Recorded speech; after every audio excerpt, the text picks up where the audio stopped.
Hello friends, Radhe Radhe, जय श्री कृष्ण. आज mother's day. सकाळपासून सगळीकडे हॅप्पी मदर्स डेचे stories, WhatsApp status, post, reels बघून जरा आश्चर्य वाटलं. खरंच एका दिवसाच्या शुभेच्छांनी तुमची मदर हॅप्पी राहणार आहे का? असं काहीतरी करा की ती प्रत्येक दिवशी हॅप्पी राहिली पाहिजे.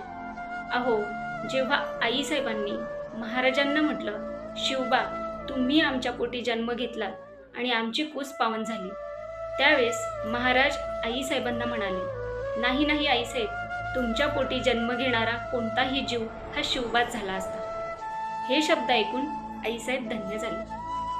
आणि आता या आईने विचारलं, बाळा व्हॉट्सअप कसं चालू करायचं? तर हे बाळ म्हणतं, तुला नाही जमत तर कशाला करायचंय चालू? माझ्याकडे तेवढा वेळ नाहीये तुला शिकवायला, आणि आत्ता हे सगळं शिकून काय करायचंय तुला? अरे पण तिने तुला जन्म दिला, म्हणूनच आज व्हॉट्सॲपवर हॅप्पी मदर्स डेचे स्टेटस टाकतोयस ना. कोणासाठी टाकतोय?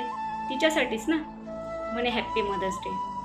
अहो, जिच्यामुळं पाहतीये मी प्रत्येक दिवस, तिच्यासाठी साजरा करायचा फक्त एकच दिवस. दादी भोळी माझी आई,